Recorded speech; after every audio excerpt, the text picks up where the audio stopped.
Do you want to hear a Christmas story? Yes! Do you want to hear a scary Christmas story? Yes, I do! Yes! Based on true events? Yes! All right. This is called The Night Before Christmas. Knock, knock, knock. Two pairs of eyes opened wide at the sound from downstairs. The mother awoke, shook her husband and spoke. Someone's at the door. A storm fought outside. Wild winds whirled the war cry. Rapid rains raced down the window pane like sweat gravitating along thin skin. The father tried to ignore the knock, knock, knocking until the noise turned into pound, pound, pounding against the hollow door. Damn it, the father said, and pulled back the covers. Don't they know it's Christmas? Upon the front door was a steel drum that continued to beat, beat, beat, beating more and more as the parents sat unsure. Stay here, I'll check, the father said, and stood from his unrest. He wandered in restless wonder through the hallway.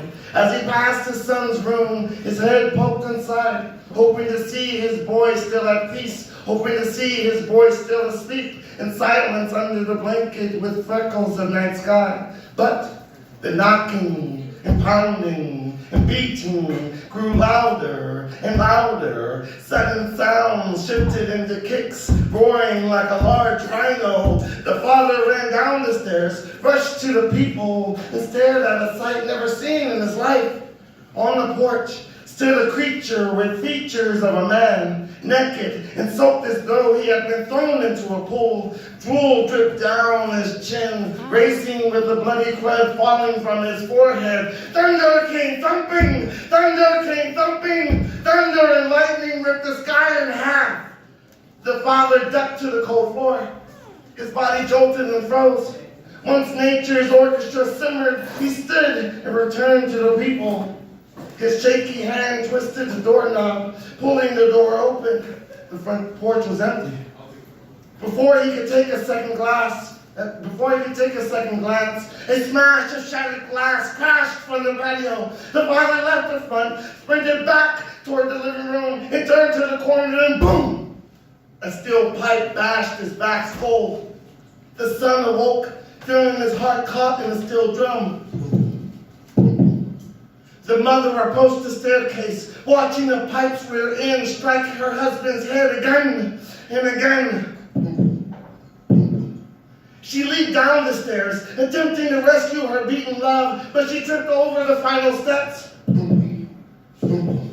She exhaled her busy breath before smacking her skull into the floor. The son's ear was pressed on the hollow door, for someone was creeping up creaking wooden stairs. The son inhaled a deep breath, turned to 180 toward the window and faced his escape route. The bedroom door busted off the latches. The son saw a creature with features of a man standing nude, drenched in the stench, buried under mud. Bloody crud fell from his neck, yet his fiery eyes boiled like an uncontrollable tiger. The sun cracked open the window and barreled onto the roof like the dam fleeing from hell. Rain showered on the son's frame. He closed his wet eyes and slid down the slippery roof. Step by step, he made his descent along the ladder, glancing down at the 2-4 drop. Step by step, when the sun looked up, his gaze caught the man jumping off the roof's edge and onto the ladder. He descended toward the sun, step by step, but his hiccup was a misstep. His left foot pressed the air. His airless body reached and fumbled onto the sun's fear-front body, forearms spread wide. 10 fingers reached for the sky. He fell, then 2 bodies tumbled into the night. 2 bodies smacked onto the puddled ground. The sun found no rain running down his face, only tears one bled when met with their stalker landing to his feet. The man raised his arm, bending his limb into the shape of a crescent moon, ready to strike a blow more swift than a guillotine.